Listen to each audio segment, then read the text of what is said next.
As a young citizen of India, armed with technology, knowledge, and love for my nation, with a vision of transforming India into a developed nation, I'm joining Shobhit University. What about you? Very good morning to all the participants from India and abroad. Shobhit Institute of Engineering and Technology, Meerut, deemed to be university, and it's a centers of excellence, Center for Informatics, Development Solutions and Applications, and Center for Industry 4.0 Technology Studies and Application, in association with African Asian Rural Development Organization, ARDO, New Delhi, organized this weekly international webinar series on open source digital technologies towards self-reliant India, Atmanirbhar Bharat. Today is the 67th edition of this webinar series. 19th March 2022 at 11:30 a.m. Indian Standard Time. On behalf of the Honorable Chancellor, His Excellency, the Secretary General, ARDO, Honorable Vice Chancellor, and the faculty members of the university, and on my behalf, and as Professor Emeritus and Chairman of Centers of Excellence, Center for Agricultural Informatics and E-Governance Research Studies, Center for Agribusiness Disaster Management Studies, and then Center for Informatics Development Solutions and Applications, Center for Industry 4.0 Technology Studies and Applications, and Center for Health Informatics and Computing. Let me welcome our guest speaker of today's webinar, Mr. Maya Suresh Kannan, an NRI. He is based at Canada, and also today he is delivering talk from Budapest, Hungary. He is the founder and executive chairman and CEO of AgroKarma, a transnational, decentralized platform for agro trade. I wish to inform the participants and also the guest speaker that under this international webinar series, these two centers of excellence, the Center for Informatics Development Solutions and Application and Center for Industry 4.0 Technology Studies and Application, have organized 66 lectures on very important topic of relevance. Open technologies to provision simple and economical IT infrastructure. A roadmap for students using free and open source software and reaching goals of Atmanirbhar Bharat. Open source software in industrial IoTs for SMEs. Free and open source adoption and business models. Open data platform for smart digital government. Technology imperatives make in India for self-reliance. Edge artificial intelligence. Data governance for self-reliant India. Digital India transforming governance and society. India's email service, citizen@indiamail.com in 22 constitutionally recognized languages. 75% of the traffic in Gmail goes from India. Ecosystem architecture for digital transformation. Education system, cyber critical infrastructure. Seizing opportunities in open innovation and value creation network in the digital world for self-reliant economy. Ensuring food safety and compliance through technology.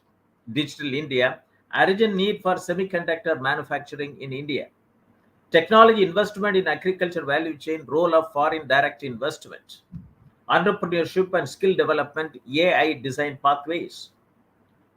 Rise of platform economy, revisiting value chain governance. Era of automation, industrial robotics, and Industry 4.0, Indo-German perspective of technology transfer, skill gap analysis, and opportunities. Role of artificial intelligence in healthcare.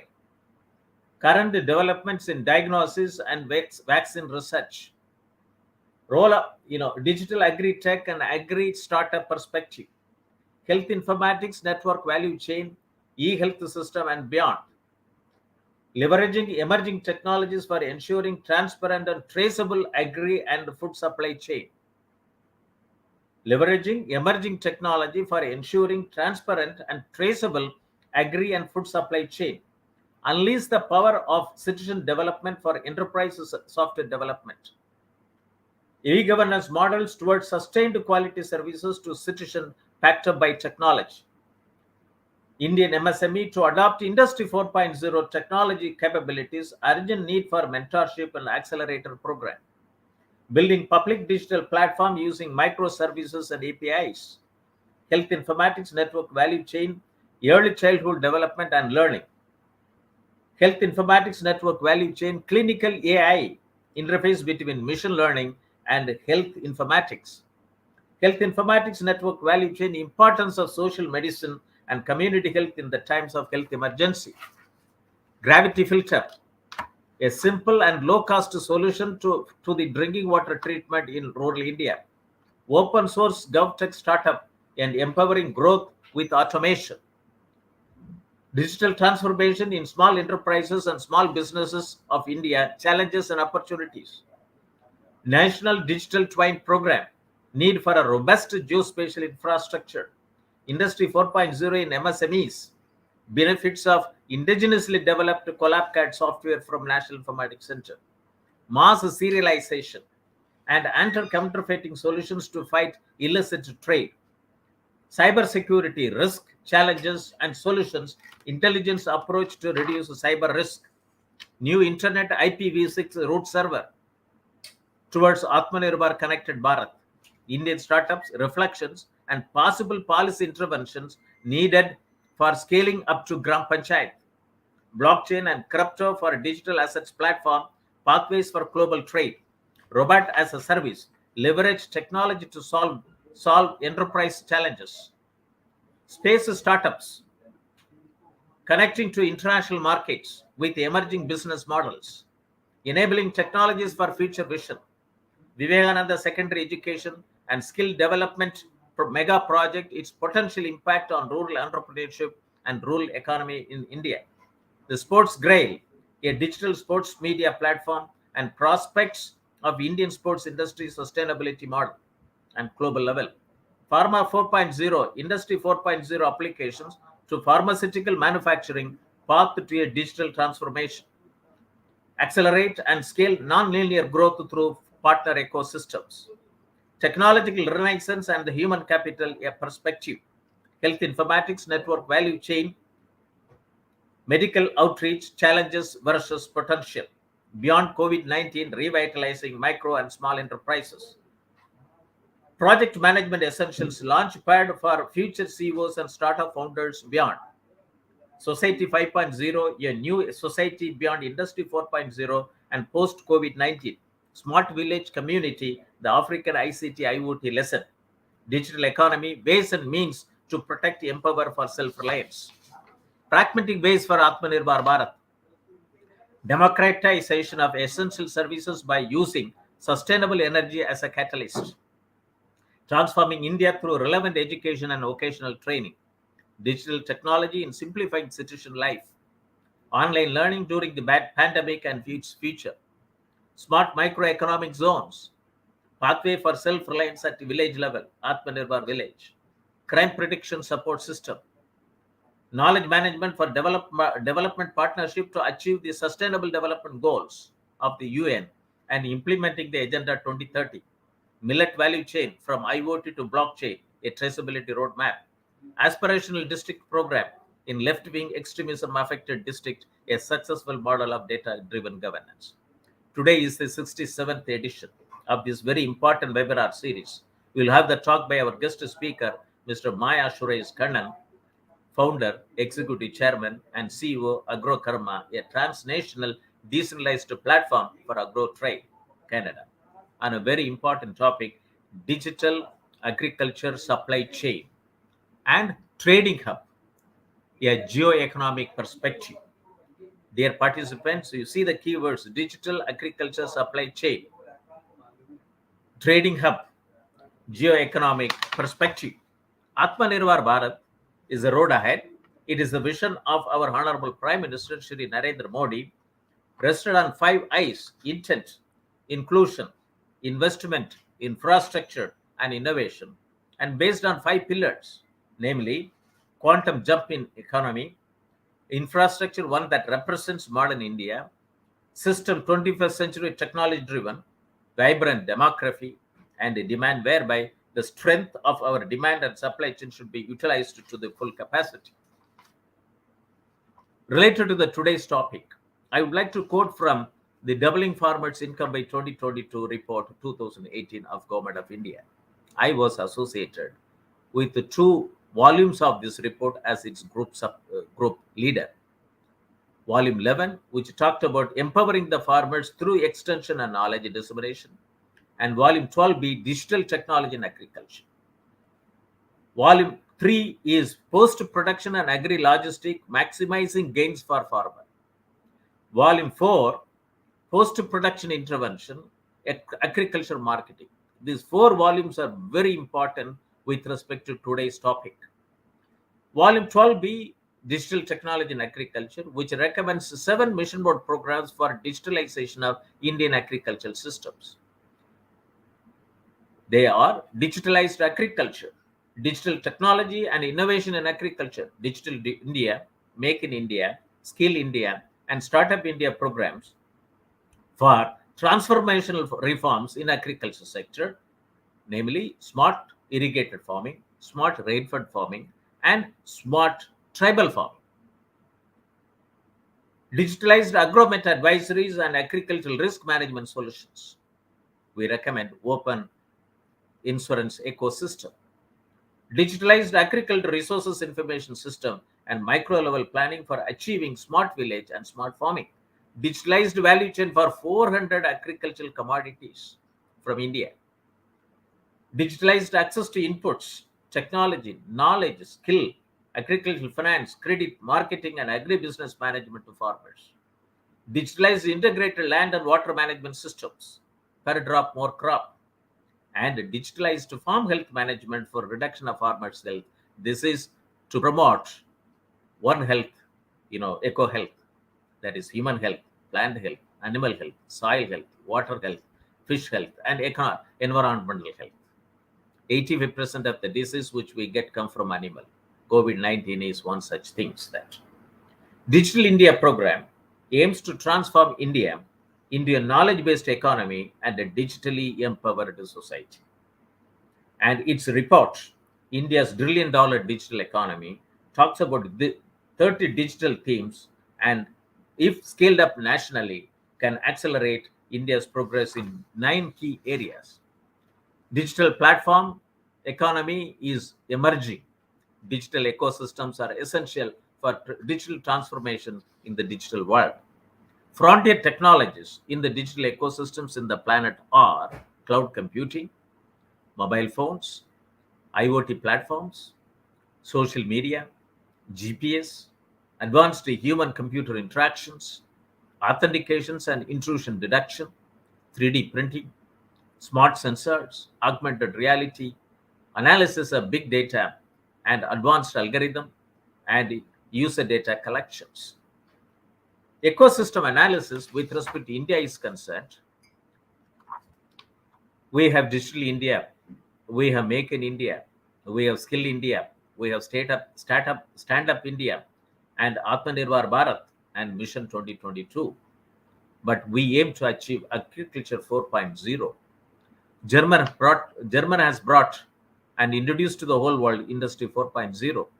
Japan has introduced Society 5.0, and Agriculture 4.0. We wish that it has to go from India. And India also has gotten 25 years perspective plan from India at 75 to India at 100 years of independence. This is called Amrit Kal, led up to at 100. And Sustainable Development Goals are also known as global goals, are adopted by the United Nations in 2015 as a universal call to action to end poverty, protect the planet, and ensure that by 2030, all the people enjoy peace and prosperity. All the 17 goals with 169 targets are, a broad range of sustainable development issues, but they recognize that the action in one area will affect outcomes in others. And knowledge management framework is very important. It is a structure designed to help an organization map, create, distribute, scale, and optimize that company's knowledge and knowledge resources. Agriculture and related sector such as forestry and fisheries, account for 19% of the country's GDP. Consequently, agriculture sector plays an important role in Indian economics, politics, and society. Indian agriculture production for food staples is highly monsoon dependent. Farm yields are generally below world averages. Low productivity is caused by many factors, such as inadequate farmer education and training, heavy government regulations, inefficient food distribution systems, poor infrastructure, which results in poor harvest losses up to 40% of certain products, unpredictable weather, small average farm size, and domestic agriculture support programs and subsidies that distort market signals and hamper investment. Agriculture sector is slowly shifting from traditional farming to horticulture and livestock production. Demand for fresh and processed products of all types is increasing as the population urbanizes, incomes rise, and consumption habits change. Growth of an efficient cold chain network from farm to fork will help curb the spoilage rate of agriculture output while helping producers capture value as products retain quality and provide increased benefits to the consumers. The use of e-commerce platforms to secure essential food supplies. Since the COVID-19 pandemic in 2020, the e-commerce sector has seen significant changes as many food manufacturers, retailers, distributors, importers, e-commerce firms have come together to develop new distribution networks and take advantage of synergies. For example, leading food delivery and cab aggregators apps such as Swiggy, Uber, Scootsie, and Zomato have partnered with the traditional and modern retailers to deliver groceries. Today, trade play a crucial role in providing livelihoods for farmers and people employed along the food supply chain. It also contributes to reducing food insecurity across the globe and provides greater choice in consumer goods. COVID-19 pandemic led to trade disruptions worldwide, but the agriculture and food sector provided proved to be more resilient than the other sectors of economy, according to the website of oecd.org. India has consistently maintained a trade surplus in the agriculture products over the years. Indian agriculture and allied exports during 2019-20 were rupees 2.52 lakh crores and imports were 1.47 lakh crores. Even during the difficult times of pandemic, India took care not to disturb the world food supply chain and continued to export. Agriculture commodities are perishable. Establishing brands can help farmers gain competitive advantage in buyer-driven global markets. Except for basmati rice and a few horticulture products like Maha grapes, India has not been able to take advantage of its unique positioning for many agri commodities. National Agriculture Market is a pan-India electronic trading portal which networks with existing APMC mandis to create a unified national market for agricultural commodities.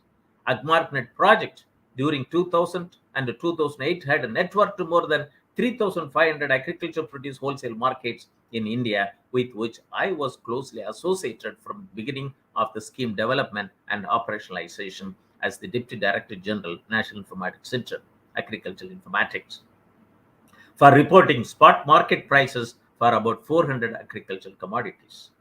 Various agri-tech companies have emerged to help the farmers capture the best value for their produce.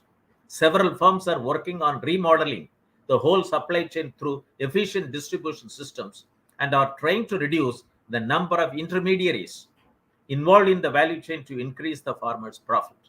Other firms are using technologies like satellite and drones to geotag farms, crop health, and estimate outputs. Some companies have also set up online trading platforms to directly connect farmers and consumers instead of going via the state-run mandi systems. Digital platforms for farmers like a Patna-based Dehat can put competitive pressure on the middleman and help farmers access the market directly. I wish to refer to the talk recently titled Agriculture Exports Management, Agriculture Exports Management, Imperatives of Integrating with Global Value Chain at the Earliest. Agriculture Export Management, Imperatives of Integrating with the Global Value Chain at the Earliest by Dr. Parashuram Jakappa Patil, agricultural economist, fellow National Nehru Memorial Museum Library, Minister of Culture, and Startup India mentor. He talked in the national webinar series on doubling farmers' income by 2022 on 3rd March 2022. And he talked about Indian agriculture export economy. What is the status? Agriculture export is very crucial for the overall growth of Indian agriculture economy. The competitiveness of agriculture export is depending upon several factors such as tariff, finance, non-tariff, export infrastructure, and policy guidelines, etc.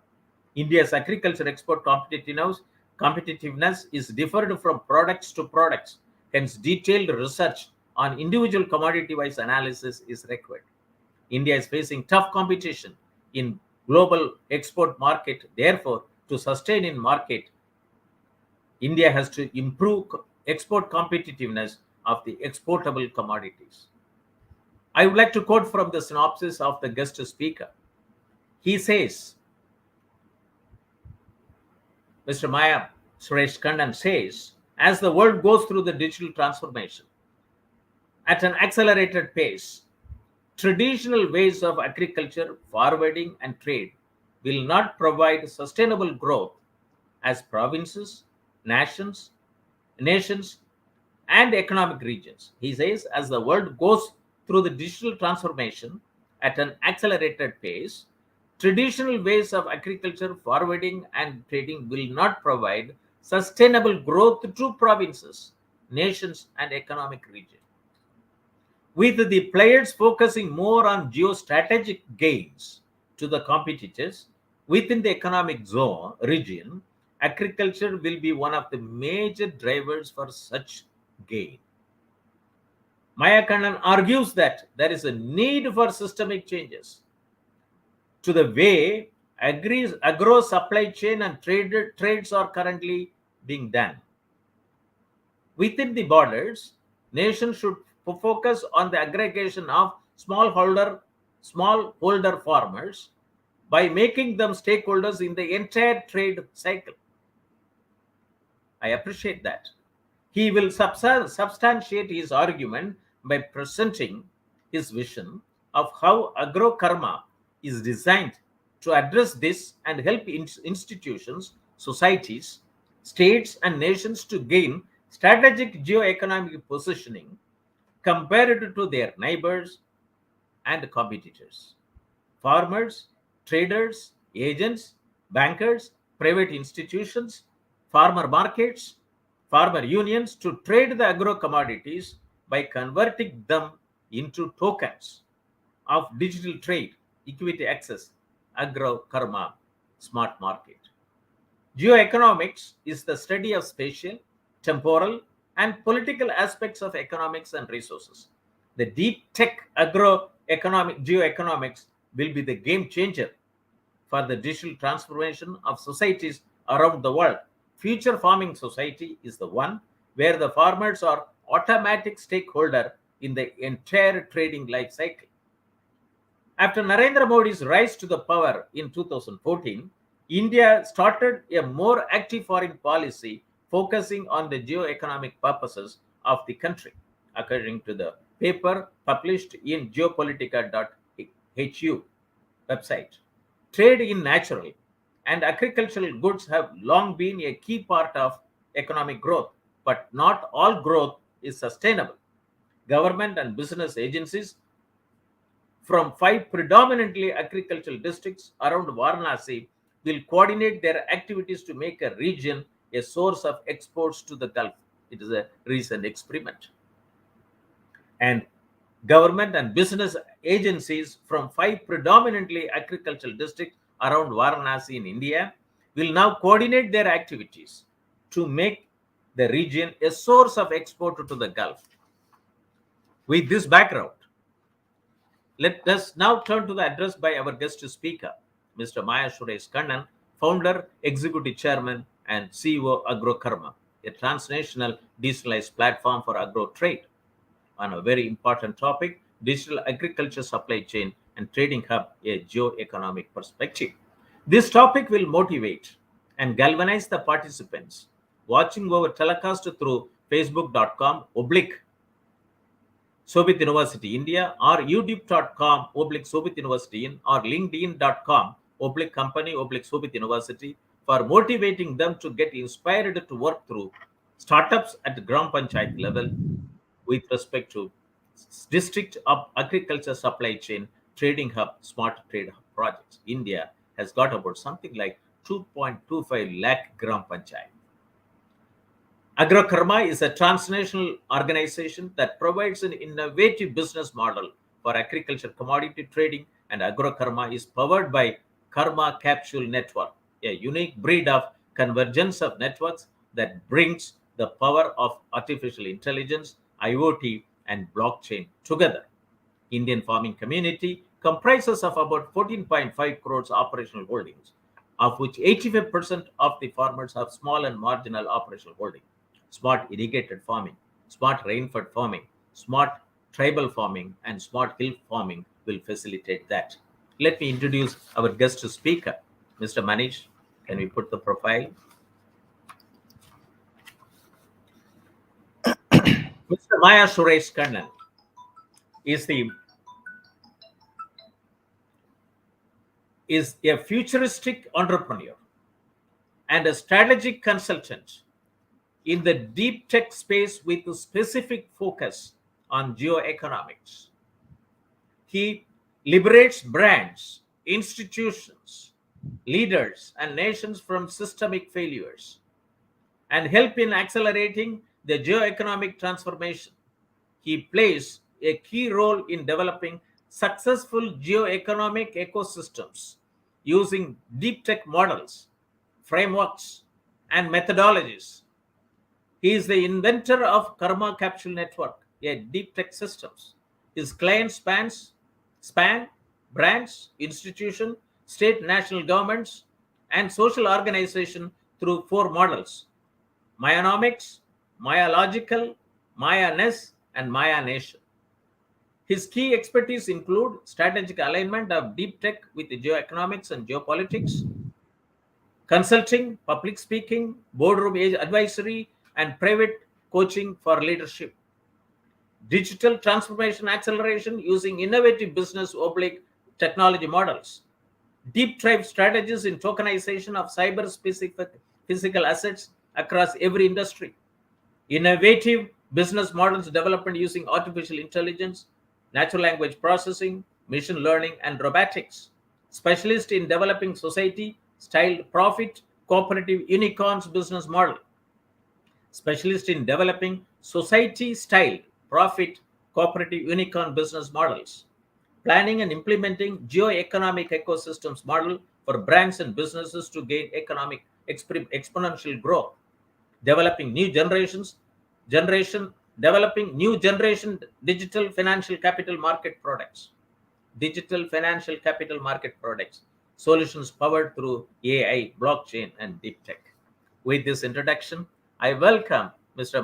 Suresh Kannan to address international webinar series on open source digital technology for self-reliant India, Atmanirbhar Bharat, on the topic digital agriculture supply chain and trading hub, a geoeconomic perspective.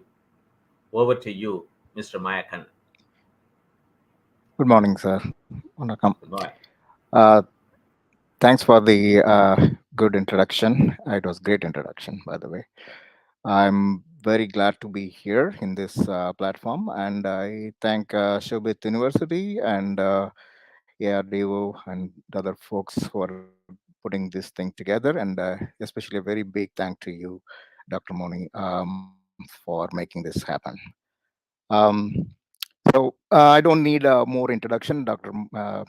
Professor Moni has already given it, and let me quickly take you through the journey of learning what I got to say for the deep tech influenced agro trading and supply chain through AgroKarma.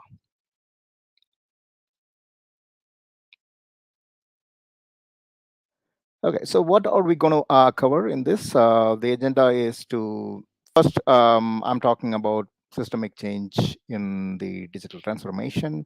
So first, I got to explain what that systemic change and for the sustainable growth. Then I'm going to be addressing on the why, what, who, and how of this systemic change with respect to the agriculture supply chain. Then how deep tech economics will play out on these things, and then what is circular consensus based collective participation and collective gain system, which are experimented in various ways in the past with a lot of cooperative societies across the world. One in our own backyard, Amul, India, very, very, very big success story for the world. But then it is done in a right now the new generation of such systems, such models being possible to be done at every scale, right? That's what the focus is going to be. And then introduction of AgroKarma, which Professor Moni introduced briefly about. It's AgroKarma, not necessarily just a company. It's a social platform which will profitable, but a social platform, which is powered by deep tech framework. Then I also will be showcasing the overall collective gain and participation of the smallholder farmers, because um, that's a backbone, right? Corporates, while corporates can take the agro output into a much more higher scale economics, but then the aggregated smallholders, especially these two continents, right?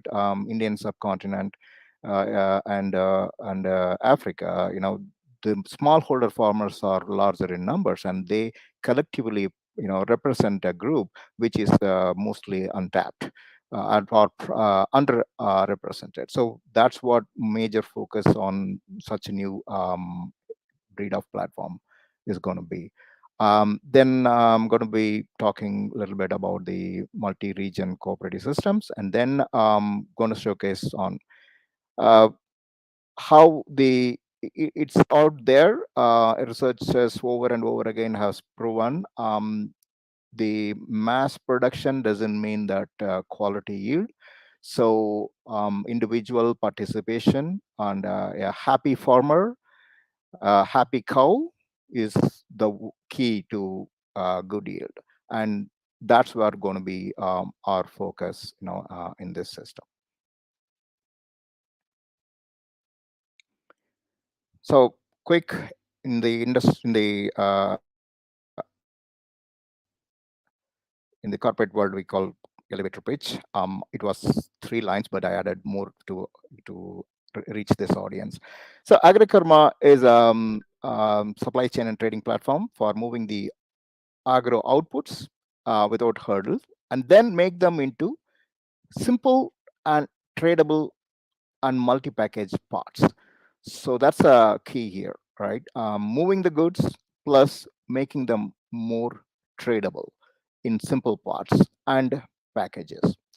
Um, the model itself is focused on liberty, individuality, but then collectiveness without losing that individuality and sovereignty. That's the key. And I'm bringing the deep tech as my backbone. These concepts been experimented many times in the past by a lot of social organizations and entrepreneurs.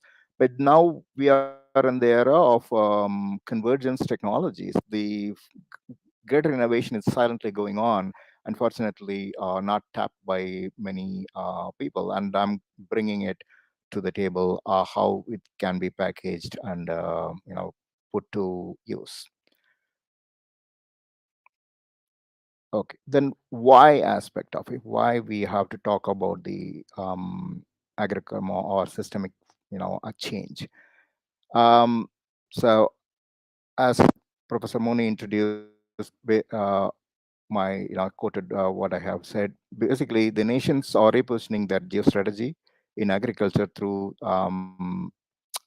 using AI kind of a methodology beyond GDP, because GDP, the traditional GDP, measurement may not work to represent the health of the nations moving forward. So there has to be new mechanism of measuring the health of the society from the geoeconomic and geostrategic perspective. Supply chain right now, I don't want to talk, keep insisting it is inefficient, but then there are a lot of improvements going on. How to collectively bring all the improvements together under a certain framework? That's what we are going to be doing. So it's going to be a open participation. So systemic failures, it's easy to point fingers about the systemic failures are one body, government or bureaucracy or public or private. But then you can't really do that. It just systemic failure means the system is failing, right? So which includes everybody, all right? So the initiative, in order to get liberate the system, you got to have everybody's participation and changes at every level, micro and macro level. So going deep into the all the way to the panchayat system of, and making adjustments and changes, or change may not be welcome, but then transformation without drastic changes. That's our goal. And then the lack of cooperativeness, which needs to be addressed, especially India sitting on the biggest success story of Amul, India, but failed to actually capitalize, right? That's really sad. It has to be done at every level. If a milk, one product can do such a magic, right? One source, one raw material, thousands of products, right? Hundreds and thousands of products, but one raw material from the agro sector can make this magic. Imagine the same magic can be done at every agro food product level, not only in within Indian region but also globally. Then these nations are getting pressure in eliminating poverty. So there's going to be a driver from the global economics as well. Eliminating poverty, is pressure, globally, and definitely the leaders around the world are going to be listening or doing something about it, including especially India has with Mr. Professor Moni had pointed out how India could manage uh, the pandemic situation without driving mass population to poverty or lack of food. That shows something. India is doing something already and has a potential. This is where I call it as the hotspot, right? Hotspot won't be showing outside easily. Then when situations comes, you find the hotspots.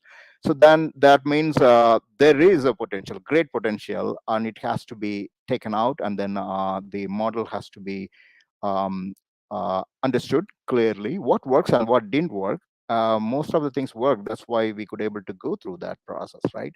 And now moving forward, how to take it and scale it up, right? And then the smallholder producers, right? So the why the systemic change is because the smallholders were ignored, mostly ignored by in the system. So the net earning of unless the net earning of a farmer increases, there's no point in talking about the smallholder farmer. So because you got to feed feed their family, right? w- all these smart villages, smart cities, urban development and trade, all these things will become useless if a farmer is poor. And he or she is not able to have a sustainable life, in the sense the good life in compared to their own standards, which which existed in the past. The need for circular economy, eliminating unfair middleman. I always use carefully, the middleman. I never put a system. The system that I support and design is not about eliminating middleman. Middleman is part of the process, part of the business model. It is just the unfair middleman operandi and the cartels who has to be eliminated. And you can see that in some economies it is sophisticated, in some economies it is brutal. So, but then it's all, it's everywhere. The percentage might vary. Without fighting out how can we eliminate, but just by creating a model where they become fair. They forced to become fair traders, right? So it's not about eliminating the middleman, but actually unfairness from the middleman. um, there is a huge race of food sovereignty and security among economists. That's another thing which is largely ignored. Food safety, security, and sovereignty, especially the sovereignty point of view, is going to be more moving forward.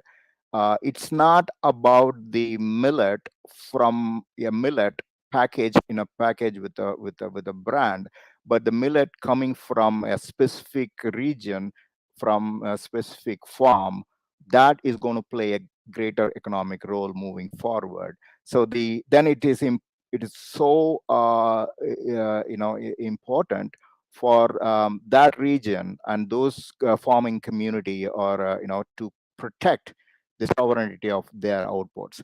And that's going to be major part or major success ingredient in our the circular economy.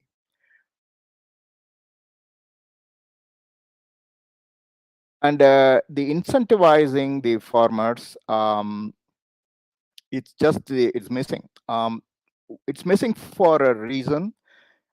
It's not just everybody, people wanted to be unfair to the farmer. It just there is no traceability backwards to do the incentivizing somebody, right? So incentivize, you get incentive based on success on something, correct? But how you trace back all the way the successful trade of an agro output, how are you going to trace it back all the way to an individual farmer, right? Once you could able to do that, then you are going to beautifully incorporating the incentive mechanism, and that's what we are going to be doing. You cannot do that by just centralization. We are to do by the multi-level integration and backward tracing capability. That's what I said. The convergence technologies, the Internet of Things, artificial intelligence, and the blockchain is bringing together most of the tech entrepreneurs and businessmen and even the governments out there see these things individually, right? Individual technologies. But that's going to give certain output, certain advantage. But if you business models like AgroKarma, which sees a holistic combination of all the three into convergence technologies, is going to bring beautiful derivative advantages, right? Of these technology developments. That's what going to help a lot in terms of this kind of circular economy and incentivizing the farmers. And then the consensus mechanism was difficult. In the traditional, even in the cooperatives, it's cooperatives does much more better job than the other world, in terms of consensus mechanism, because I always say that I try to teach people, my employees or stakeholders or even clients about the collective consensus mechanism participating in certain democratic, I wouldn't say democratic, even the republic way, right, of participating in something collective consensus.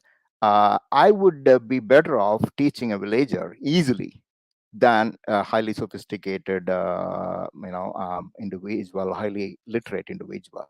Why? Because you see all the time in panchayats, in the villages, people get together, right, and they proceed on things, and take the, even to select leaders among them.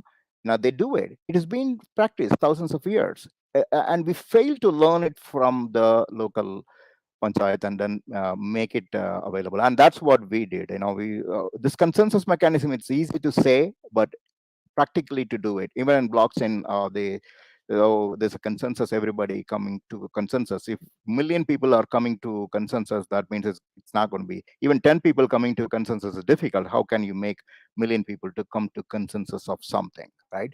And that requires a real deep tech to do it. And then the governance models has to be not redone. The existing e-governance initiatives has to be fixed and transformed to fit into the new generation of consensus mechanism. India has done a good progress, like there were parts of the world in terms of the governance, especially on the enterprise architecture, being the driver for the governance, e-governance for India. I introduced service-oriented e-governance way back in 2008 itself, which in fact become a fuel for the changes in the or adoption of e-governance across the states, and then eventually the state government. The central government in India. So the consensus mechanism, with the proper governance, has to be adopted. That's going to be our goal as well. So how now the how part, how we are going to be really doing it. So one is smart villages. Yes, everybody talks about smart villages, but then we do the smart villages. We get closer to the smart village. Our plan is to go and do it, implement it practically at every small corners of India and other parts of the world, specifically African continent, right? So focusing on the designing and operating smart villages which will improve the better yield, better cold chain process and all. So we call that as a rural innovation centers. That's a plan. And then urban communities should not be ignored as well, especially a lot of the urban population migration to the urban. It's driven by a lot of factors. We all know that very well. So how we are going to feed the mouth, right, without losing out on the supply chain is. So we are also discussing in terms of the urban innovation centers, which is kind of a forming closer or within the urban cities. Then the supply chain, forwarding and backwarding, right? So inwarding and forwarding. The Everybody talks about the food forwarding and how the supply chain. When the people talk about supply chain, everybody talks only about taking the output farm to the plate. But then there's a major aspect of it. Farm to the plate cannot be very efficient unless until you also focus majorly on the inwarding, from to the farmer. What is made available to the land, to the farmer? The right ingredients, the right seeds, the right fertilizers, organic or inorganic, it doesn't really matter. But then right amount of right help at right time, pre-harvesting and post-harvesting. Not necessarily just the money, but money plays a major role. So microeconomics, even if the government wants to help farmers, the channel through which mechanism by which how this thing can be made available needs to be needs to be well thought of, and we have I'm going to be presenting that yeah, as well later. um, then the opportunity for everyone, basically, smart markets. Creating smart markets is like uh, e-markets system, but smart by making everybody participating as like a consensus blockchain based mechanism. For the sake of understanding, let's understand blockchain not as a technology here. Whenever I mention blockchain, we should not jump into blockchain as a technology. Blockchain is a business from framework, and it's a business model first. Then only technology comes in, right? So smart markets with the smart contracts executed between the parties, it makes it easier. Two people would get the reason two people cannot trade with each other because they don't trust each other. That's a primary thing, right? It's a human thing, right? Trust is a human nature. So you can't really make two people trade with each other. So that's how the contracts were introduced in the Western. We had to. Everybody had the contracts, but then we always needed a middleman as a custodian of those trust. So in the village panchayat leader would be the trust guy, and for thousands of years. And then the government were replacing the trust, and the bankers were the trust, and they still are in many aspects. So in the modern era, post blockchain, the trust without real trustees, that's a key, right? Do we trust the trustees? That stopped, that was an issue all along. It's not that trusting the government, but it is the trusting the system, right, by which it runs. And then the bureaucracy, and then the banking, and all. So blockchain is, for the first time, brings that transparency, and then the provenance of records and information that makes it possible. Trustless system means 100, trusting the system itself. So trustee as a separate person, or a unit, or a computer entity would not be necessary in this post blockchain system. So we are bringing that perspective, right, with the smart market.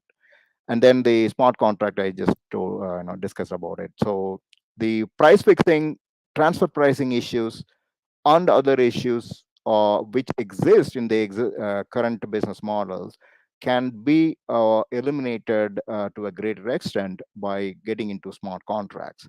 And again, smart contract not necessarily be pointing to just one technology. When the overall definition of smart contract is taking away the programming ability of programming uh, programmable ability out of the contract.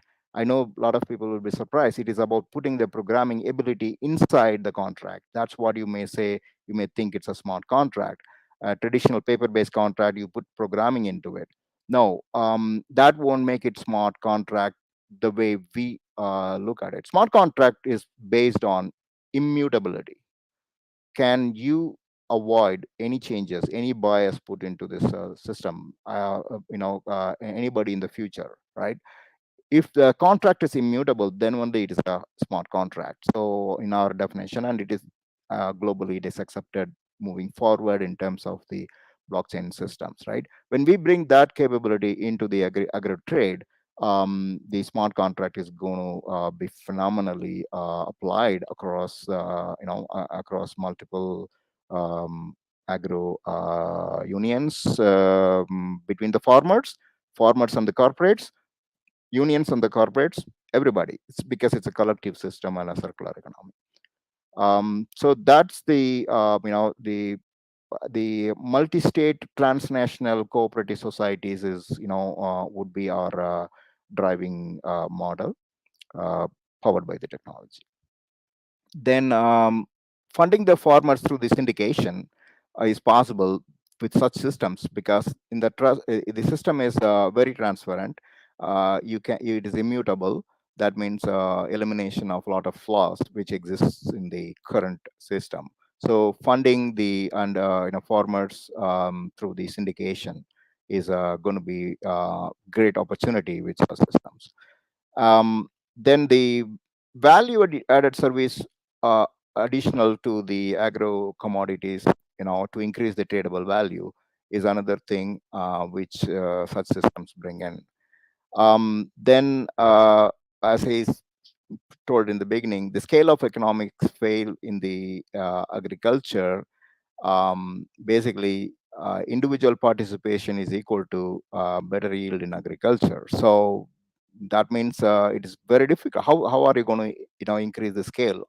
If that is the case, and that only is possible not by mass production, as many corporates tried and failed around the. It's not failing. It is failing to capitalize, right? Or somebody is left over in that profit sharing, right? And so in this new model where in the lot of wastages which is unaccounted for, because the rest of the quality outputs, the price of that, corporates always do that, they make up the profit by hiking the price of the good output. That means the bad output is pushing the price high. So that means better yield is going to fix a lot of things in the agro trade, right? That's what the how part is. And who part is, who are the people going to be participating? Pretty much everybody who is already a player. Individually they are participating, they are looking at me factor individually right now. And with this new generation of business models, we are proposing here, it's going to be a collective, but individual gain, but collective trading, right? So it's not one is going to make money at the cost of the others. The one is going to be profiting together with the other person. So large form, smart form, FMCG corporates, micro businesses, everybody who gets into the trading side of it. The bankers, the traders, bankers who would play as a capital, like bring the capital and play with the capital gain. And digital asset investors, we are strictly talking about digital assets, means anything, we are not talking about crypto currencies and all. We are talking about the digital assets. Basically, every output we are converting something into a digital asset, especially from the agro perspective. It represents the grain itself, right? That means it's a equity. It is a security. How can we get digital security, commodity and security and futures legally within the legal framework acceptable by all the security, trading governance across many jurisdictions? How can we do that? It's all there, already there in a different way. We are putting in the the right perspective of how to get it done. So once that is done, digitizing the shares of the output, then it's going to explode big time. Everybody can participate easily, because the market economics start playing there. Right now there's a disconnect. There's a We don't have the ability for the market economics to play in the agriculture. This is the digital assets and tokenization of digital assets, digital security assets is going to make it happen. And without the storages, nothing is going to happen in the, as Professor Moni pointed out about the cold chains. It just the it's a perishable product we are talking about mostly, right? So unless until the major problem all these emerging economies face is the cold chain, and food, there are other things related to it. The food technology itself is lacking. We are lacking behind a lot in the infrastructure side as well as investment side, and these business models are going to help the new breed of businesses in the entire value chain to be emerging. Especially, this is going to help a lot of startup ecosystem around agriculture and in the rural areas. Okay. And in addition to that, we would be participating with the government regulatory authorities, and it's a transparent system. So anybody will be participating, open and transparent system. And the research support, aligning with universities, institutions. Without them as a backbone, it is impossible to achieve, because these institutions are the pillars of every region, and they know the top talents emerge out of these institutions, and they have the ability to tap into those talents, and then put more on the research and development. I'm not going to be I'm going to skip this uh, I'm going to put out here, but then it's going to be too much to read this thing. But basically, overall, there are a lot of features and a lot of benefits of such a system. Without explaining the system, it is impossible to digest through this. I'll skip it. Maybe I'll come back later. Okay. um, so what are the every time we put it in the business presentations, we always, like, what is a hotspot? I talk about the hotspot because um, systemic liberty is, as I gave a brief introduction, unless there is a hotspot available, it's a tip of the iceberg, right? You find the hotspot. I gave the example of how India could able to sustain the, feeding the population during the pandemic. That's an indicator, it's a small hotspot indicator. That is a hotspot we identify, where we can dig deeper into it and get a lot of new learning and business models around that learning, and many business use cases can be brought in out of there, right? So what are these hotspots which anybody should be looking at this point of time? In general, agro trading moving forward, five aspect of it. This food safety, the which is been already there, a lot of consciousness around it, but a lot of room for development, right?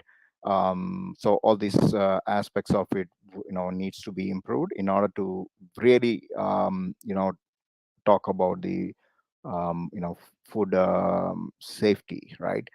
And because the Western economies and developed economies talk a lot about the food safety, right? Because it's a whole trust issue in the entire supply chain. And if you have the track and trace ability, right? Somebody eating in a restaurant is was presented with a barcode where they can scan it and then get the whole report of which farm it started from, right? And where, before coming to the plate. It's not difficult. But then, do they trust such kind of a report? They would trust us if it is blockchain, because it is trustless system, driven by the artificial intelligence, and which was not existing before, because they need to trust the computer and the guys who were developing the programming. That's what I said in the before. Smart contract or blockchaining or this artificial intelligence, it's not about programming. Programming is, in you're putting a logic, or you're putting a business rule, or which can be changed by the same person or an operator who had created it, right? The artificial intelligence is the real intelligence, emerging intelligence within the ecosystem, without the influence of any external force, unless until they are vetted by the consensus mechanism to open the logic, right? That is going to change completely the whole equation of food safety, right? So that means, there is room for a lot of many products probably is not reaching the plate, fail to reach the plate because of the trust system. The other day I was watching the in North Africa, there is a um, I don't remember the name of the fruit, which has tremendous nutrition in it. Such kind of product, which is just simply lying down there, uh, is not reaching the real big market because there is no trust in such product, right? Something fallen, which nobody values it. Nobody values because it's not safe, right? That's also major factor to it. So imagine if we can fix all these things through the food safety. It's a great number of hotspots over there. And then any nation which can understand this, right? Okay, buying product from this region, safety is guaranteed. Boom, you're done, right?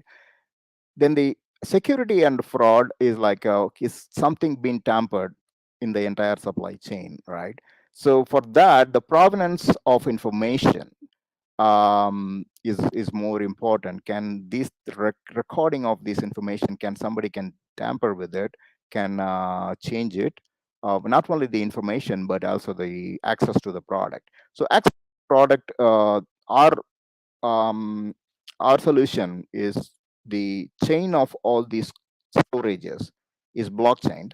So even getting access to any product at any time would not happen just like that without going through the vetting process. Then the other hotspot is the quality of the food.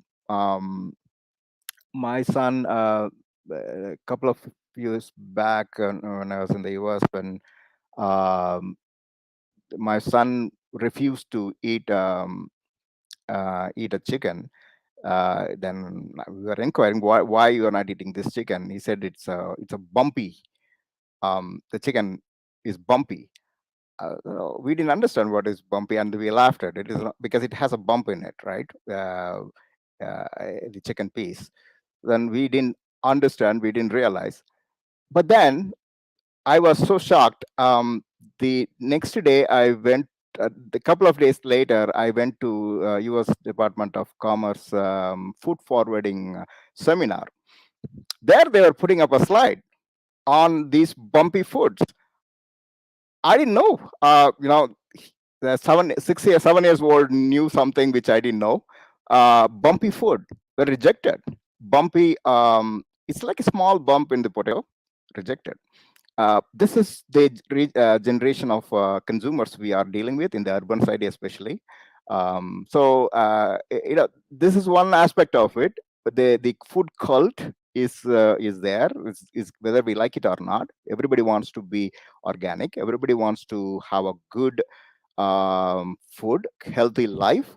All these things, if we give guarantee, then they will be happy to write a additional little bit of 10 more, 20 more percentage, 20 more percentage extra for that food very happily. If a consumer writes a check or gives the money happily, that 20 percentage is what we are talking about feeding the farmer, right? Can we increase the farmer's income by 10 percentage? That itself was a very difficult task. Then that's why the tradability is better than the taking care of the producers increases. But then you can't get the tradable value unless until you bring in all these things to the aspects, because consumer is a consumer regardless of what they're looking for. Quality food. Why would somebody pay a higher price for same food? Quality and little bit of food security and all, smaller percentage, but then quality everybody pays more. That means feeding a lot of mouth, right? Then the sovereignty of the food, we discussed briefly about it. So there are a lot of hotspot opportunities in the food sovereignty. We always, when it comes to agriculture, we most of us talk only at the very high level in terms of solving the problem, but then the characteristics of the problems has to be addressed, right? And it's not just one problem, increasing the production or increasing the yield. It's easy to say increase the yield, but then yield has the characteristics of the each other.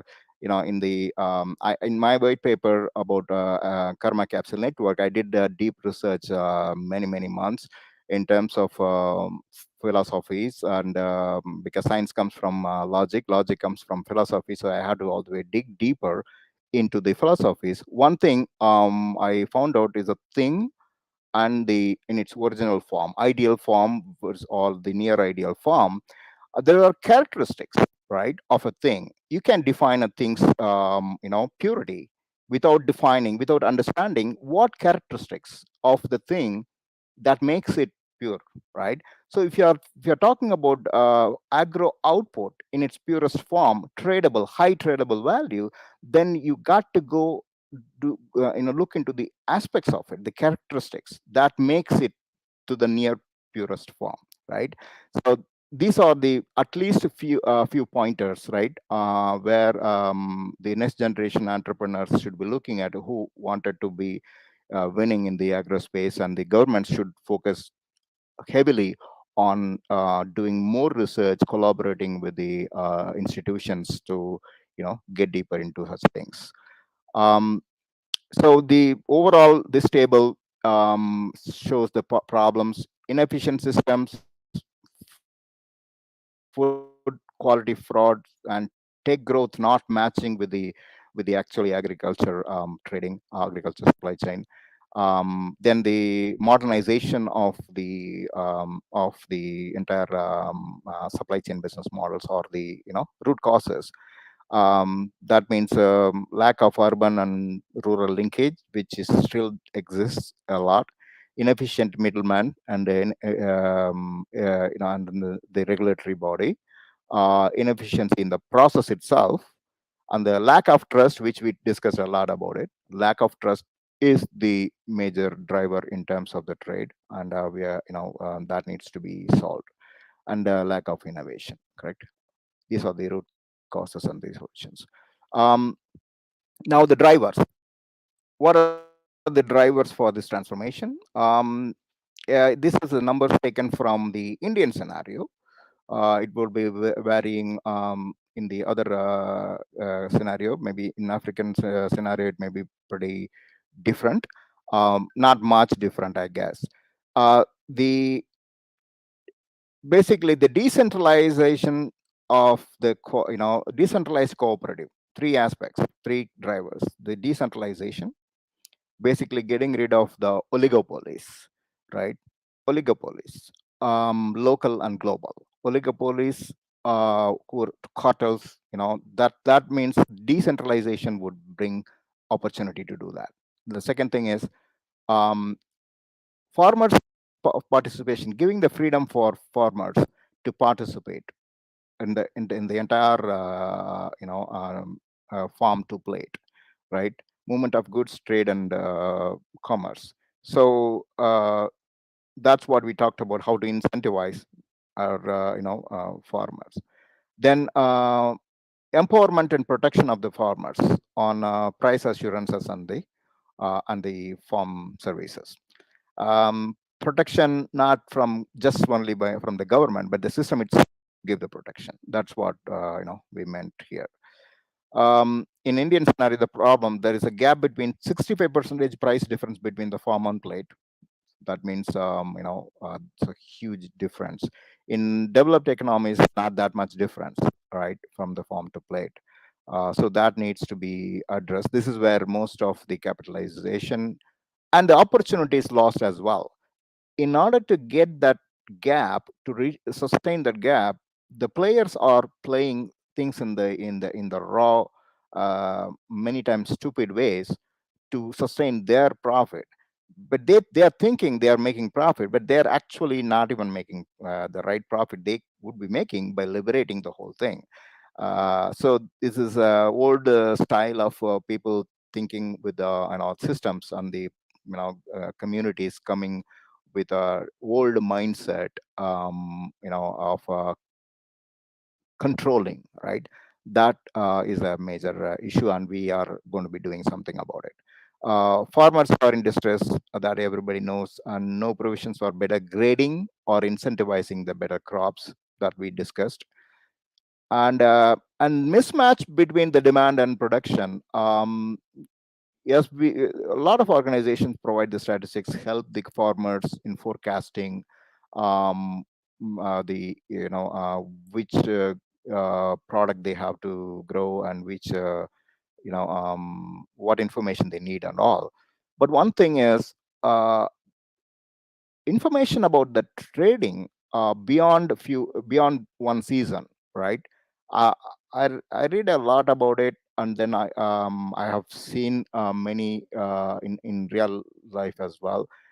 The prediction of the farmers has a ability, smallholder farmers has ability only to predict the near future, maybe what the demand, near future demand, and that too uh, within the next level of in the cycle, maybe the mandi provided information, because they are the guaranteed buyer, right? So but then when the season hits, when they saw that they have grown a lot of tomatoes, but then the demand in the market slashed by the time it is been harvested. It's the guaranteed purchase is not going to help it, although to some extent government can help, but then it's not about the guaranteed purchase. There are two or three things which should be done. One is, what are you going to do with that tomato? Number one, first of all, if you had known the market scenario, which is difficult to predict, but it is still possible. If the traders can predict certain things, they are not feeding back to you, or they're lazy, or they, for some reason, they are not feeding back to you. So probably if you have enough information about the few seasons, right? Next, the oversight of 2 to 3 years, then you probably will be able to have a better the harvest, do the production of the right product for the right market. But then the second aspect is the food wastage, right? So if you have a mechanism to immediately take these tomatoes to the nearest food processing center to crush it, to create a jam out of it, right? Or somebody is ready to buy this immediately to, at least to store it, or give a guarantee for you, either a storage or a food processing center to do a alternate procurement. Basically, your contract failed, the buyer is saying no, but you find an alternate buyer immediately. That is missing, right? So because of that, a lot of food wastage. And then the the mandis and all these things, we know all these problems in India. We try to take this thing out. We liberate the system, but it's not going to be easy. It's not going to be done in day one, but there are ways to systemically transfer without people will resist if they were left out. But if the moment they know that they can also continue to participate, then they will cooperate. Um, then the APMC, we all know the APMC systems which needs to be transformed, but that's not you know that's something not in our hands. Then the market taxes, always taxing is an issue which needs to be resolved in an alternate way. And the land issues is something which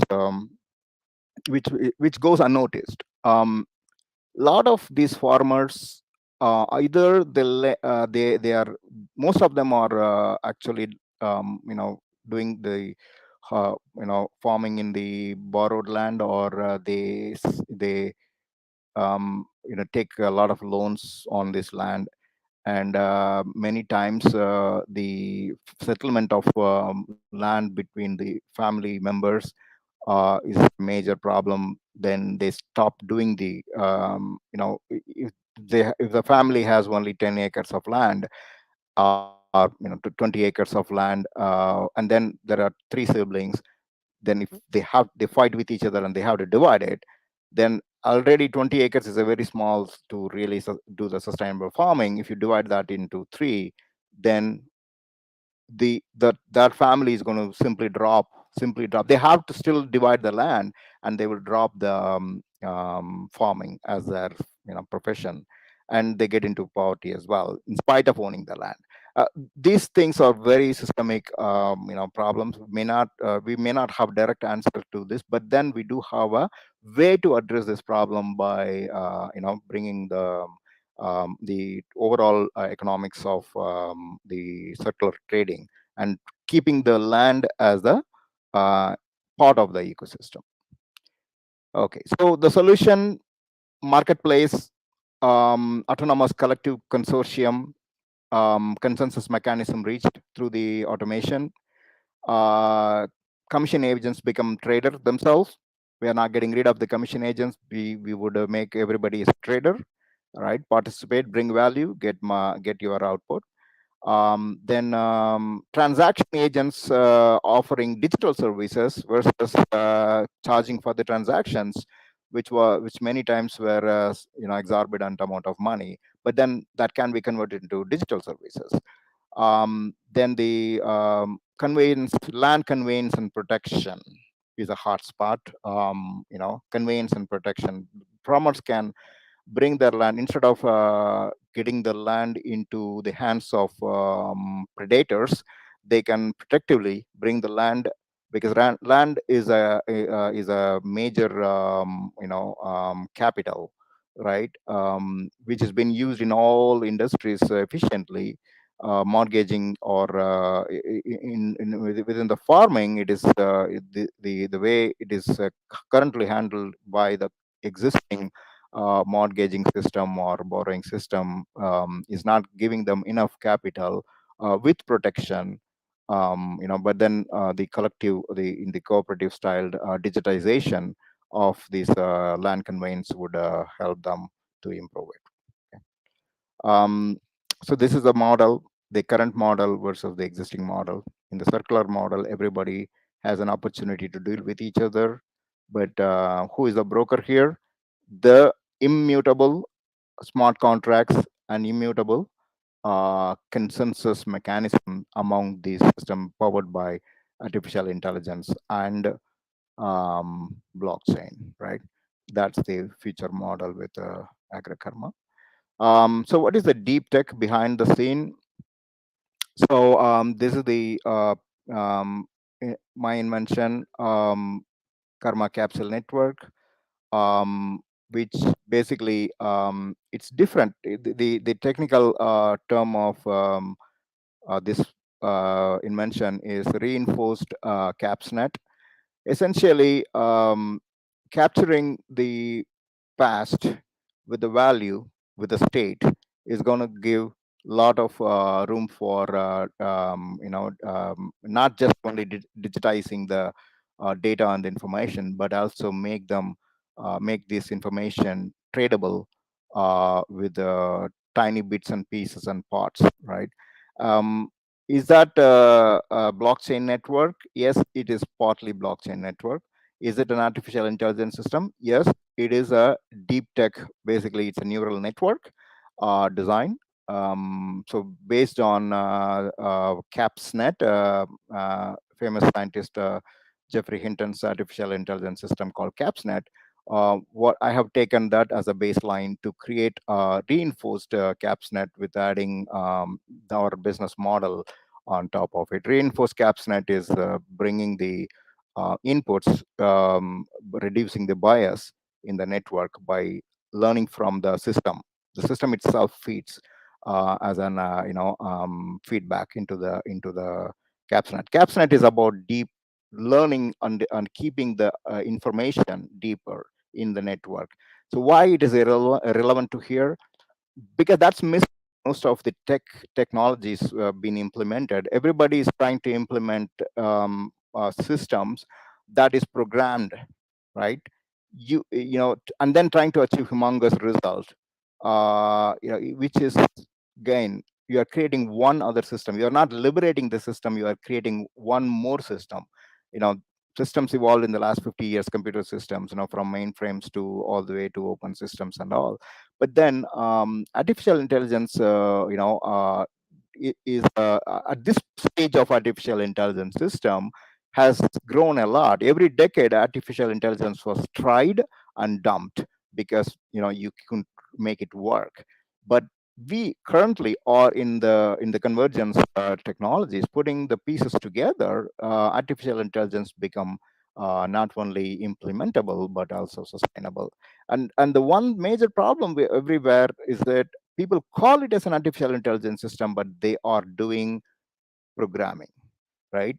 That is the problem. You don't, if a guy, in our philosophy, if a computer engineer could change the logic, he's the middleman. We don't want the middleman. We want to get rid of the middleman. We don't want the centralized power. He has the whole power. And okay, now he says that I'm going to lock everything, even I cannot even take it out, and he's going to put it into a server or a computer, saying that this is now done, you cannot change it. But we are going to say that what if this computer is switched off, and then you take the executable out, put another one, right? It's easy from the to take the whole unit and put the new unit there, right? So that computer cannot be a central trust party now. It is not. So what is going to be the retrospect in such kind of moving forward in the geoeconomic models? It is going to be the self-sustainable algorithms, and one such initiative is Karma Capsule Network. I'm not going to be getting deeper into it. I'm just putting for the reference. It's there in this. The white paper is there in this link. You can download and read it. Anybody who is enthusiastic about learning, can approach me for a session on this. I'll be happy. There are a couple of YouTube sessions already there, me explaining it. Okay. So what is how I'm going to bring the Karma Capsule Network into here? So Karma Capsule Network, being the Internet of Things, is going to bring the opportunity to put the pieces together. When an individual edge computing, every plant output of a plant, right, can be monitored through a small bunch of sensors, right? And that can be blockchained using the network, not just only dumping the information in the cloud, but the live network, right? Which cannot be dampened, which can be recursively can go back. That's why the capsnet place is going to play a major role. If you could able to the provenance of information, what happened back then at some point of time in the past, what happened to this particular group of fruits, right, in the past. And if you could able to go through it and capture that information, tremendous value that can be brought in, right, to the market. It can be capitalized big time, either to repeat that success or to just trade that success, right? So that's the idea here. Making everything as an open development is what our goal. It is not about the system is not about holding the IP, locking the IP. We still hold the IP, but then adopting, right? The more people adopt, every society is going to adopt, every system, every society, every geoeconomic region adopting this framework is going to help the entire system. I'm not going to say I'm a capitalist. Very simple. Otherwise, I won't be making the growth in the whole thing, right? My idea is to make everybody as a winner. That should not be a loser. It's just a matter of somebody becoming too greedy is not going to happen here.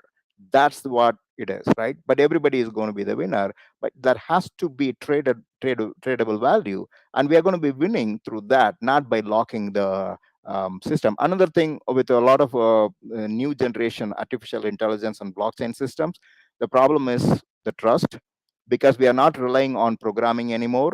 We are relying on algorithms, more of the physics, and that it's not understood by anybody. The sigmas and hashes needs to be understood, and the code has to be open for review. Whether you are saying this system is going to be trustless, it's going to behave this way, how are you going to prove that your system is going to behave that way, right?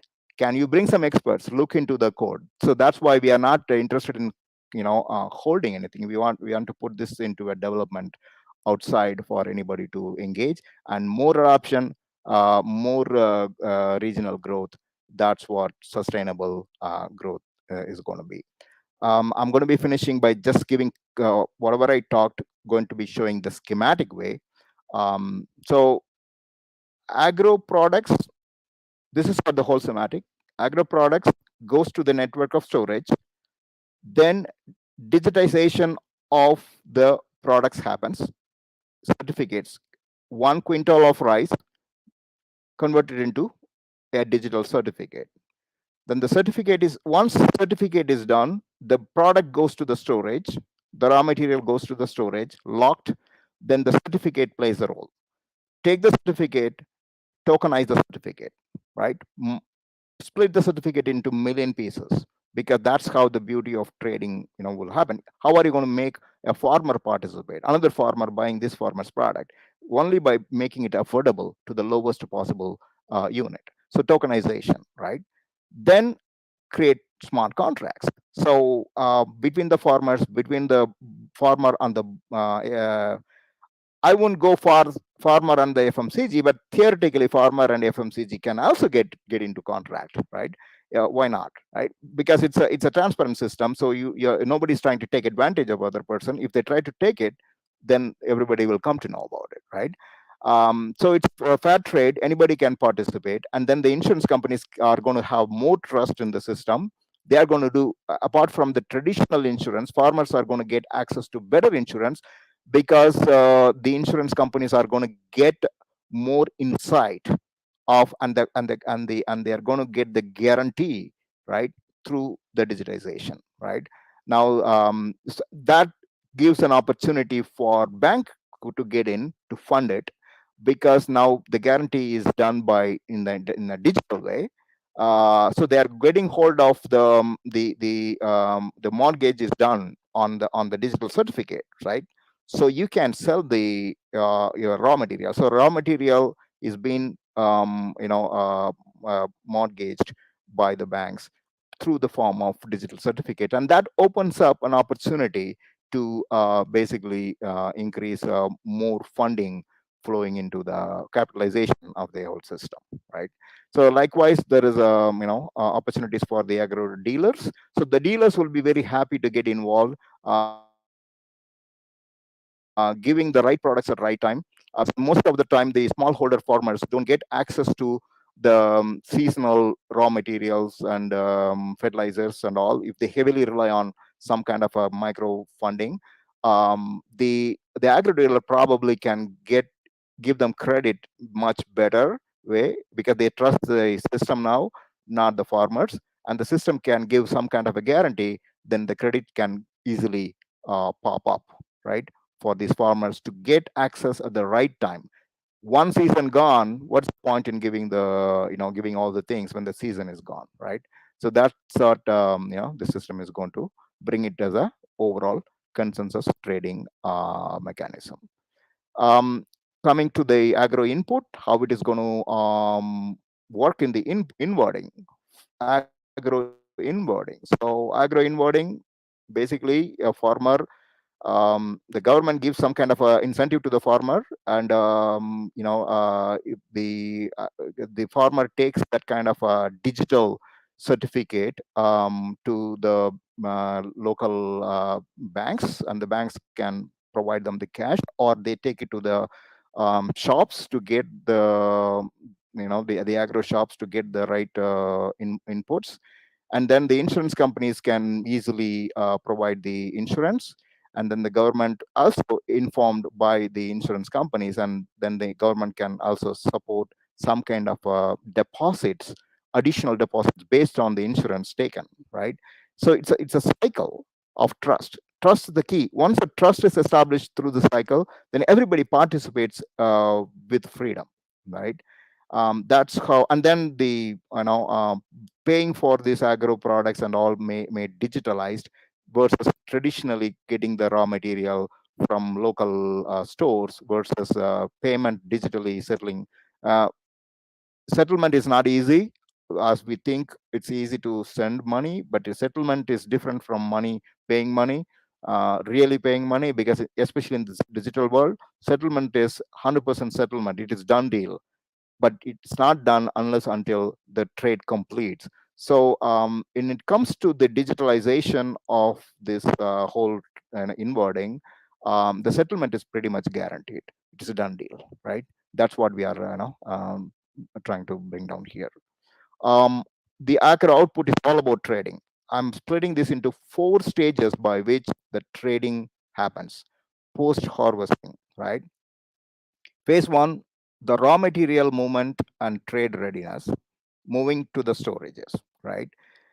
The insurance comes at the time, because now the insurers are like they are not they're going to participate even the pre-harvesting, even the post-harvesting insurance can come and play. Then the product gets into the storage. Once it is done, then the digitalization happens, along with the smart contracts getting created. Once that is done, it gets into the ready for trading. Even the product, in its original form, it's sitting in some warehouse or in some cold storage. You don't have to move the products or see the product. Seeing the product is guaranteed by the digital version of it. Then you start trading it, and in the consortium, right? So the loan syndication happens parallelly. Now, since all these things are captured in real time, digitalization is done. The loan for trading happens from the loan syndication system by the investors. So investors are ready now to play, because they got what they wanted, the security, the potential security, right? What we're giving is not final security, but then there is a potential security, something they can now rely on, as a which can be played in the market economics. Then the banks will lend it, right? Then the commodity trading happens in the phase 3. So then agro digital asset trading, which is very different from commodity trading. And basically there are two levels of trading. One, the product themselves gets traded. Then the derivative, the security, gets traded. Bringing them together in one system is going to increase the still the risk of the market will be reduced, because it's a closed consensus private trading. So the market risk can be very much hedged.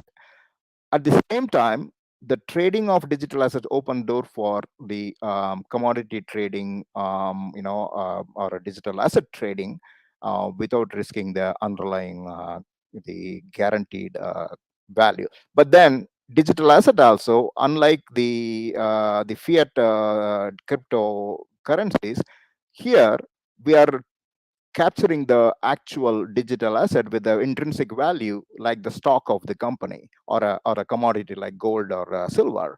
You are really guaranteeing with the actual product from behind, which has been harvested and traded. So not necessarily just only the raw material, but also the finished products can be traded in the same system. Okay.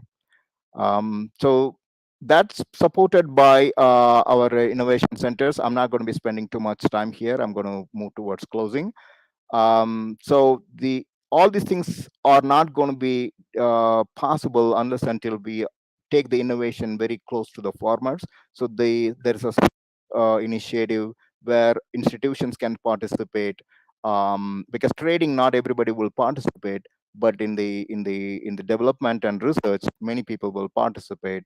So we are we are creating the AgroKarma rural innovation centers and urban innovation centers, with getting kickstart many different projects and initiatives, right? But there are some capital requirement for each one of the things, and then this can be a non-profit innovation centers, but not Your necessarily. previous slide has slightly quickly moved. Can you go to the previous slide? No, okay. Sure. Let the people see that also. That is very important. That Okay. So the basically the innovation, streamlining the whole process, and then bringing the consortium, all these are drivers, right? um, so free immutable flow of information to and from the farmers, right? Increase the national and international market access to the farmers. Population migration to high. This aspect, a lot of district level government has this headache, like losing out their population migration. That brings a lot of other problems to them, not only to the urban, but also the rural migration happens because of the lack of opportunity. So we are going to be bringing that aspects when we bring the rural innovation to the rural areas, instead of in the urban areas.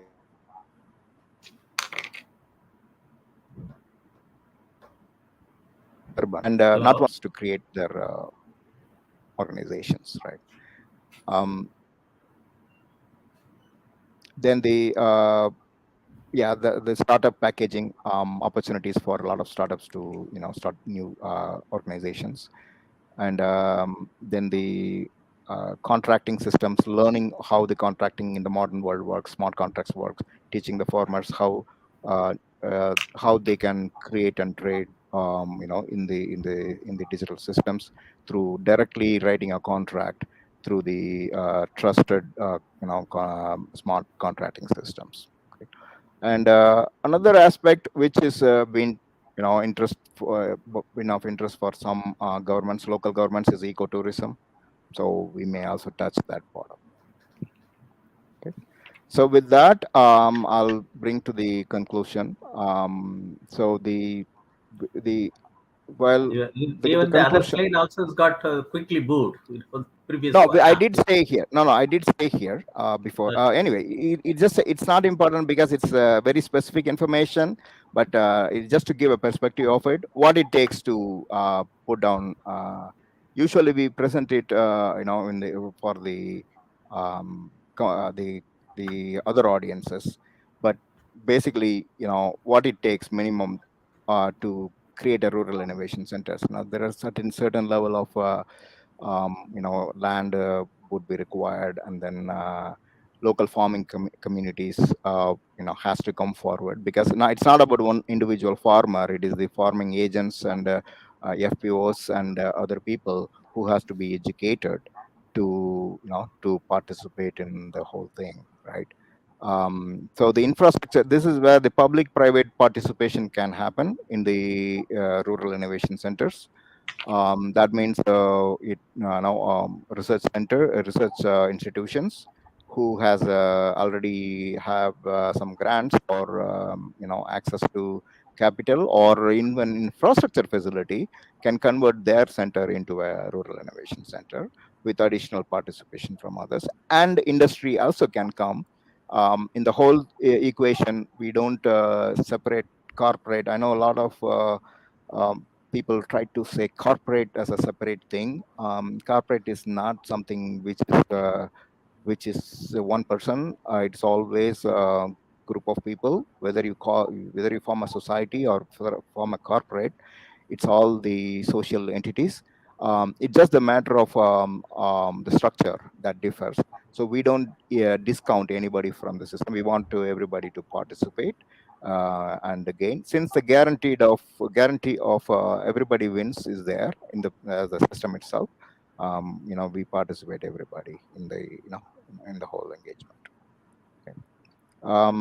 Then the conclusion is basically, the way to improve the supply chain and make the tradable, right? The bringing the market economics to even the small region. Once it is done, once the systems are liberated from the lowest possible units, then the market dynamics itself will take it forward. So free market is the way to move forward. And that's the only way to, the Dr. Prahlad's profiting from the bottom of the pyramid. That was a fantastic game changer for a lot of people. It liberated many minds. I have seen in my personal life, growing from my childhood, running a shop. I've seen those things he used to discuss in his book, profiting from the bottom of the pyramid. A lot of people ignore that bottom. Unfortunately, the farmers are in the bottom of the pyramid, which is wrong. But then they are the bottom. Bottom not necessarily be poor. Bottom means volume in the structure, right? But profiting from that, it can happen only if you make them participate in the whole thing. You got to make them participant. Unless until India has eliminated a lot of poverty, and China might have eliminated poverty in a different way, but India being a democratic republic democracy, has eliminated poverty only through this participation. Okay. participating, making the opportunity for the people at the bottom of the pyramid to participate in the economics, right? Whether it is business, trade, or governmental opportunity. Until the 80s, we got stuck with this the mindset of socialism, which is a pseudo socialism. But then when we got liberated in the 90s, and which exploded beyond 2000s, a lot of poverty got eliminated. Unfortunately, there are not many case studies. This case study has to be flashing all around the world. Unfortunately, it is not. And there's a lot of room for it. 1.25 billion people. It's a success story. It is a big success story, not represented clearly, properly. And yes, the farmers are still left over, and there is a way to same mechanism applied, right? The logic, the thinking, the mindset, and the framework applied, focusing on the participant, right, and making them the trade, will boost the whole thing upwards, elevate everybody together, right? That's my position. And this is my last slide. So the takeaways: deep tech geoeconomics will be the game changer, right, for the societies around the world. It's not because technology has changed it. It is because the overall geopolitics itself is changing, right? So you got to understand it and make it work if a economy has to be successful. I think in my view, um, lot of new dynamic the changes that's happening around the world. Even smaller economies might be able to beat the bigger economics in certain aspect, because what I call it as a legacy economies, legacy economies, the so-called Western economies, I call it as a legacy economies, has their own problems. They are, kind of stuck with the, saturation, which is, that kind of a pressure is not there for the growing economies or bottom line economies. There's an opportunity to, gain multifold value. So that's where, and agriculture is going to be the major part of it. So that's the takeaway. And then framework is going to change. The society framework. There's going to be a lot of people are going to create more. The from geopolitics, everybody is moving toward geo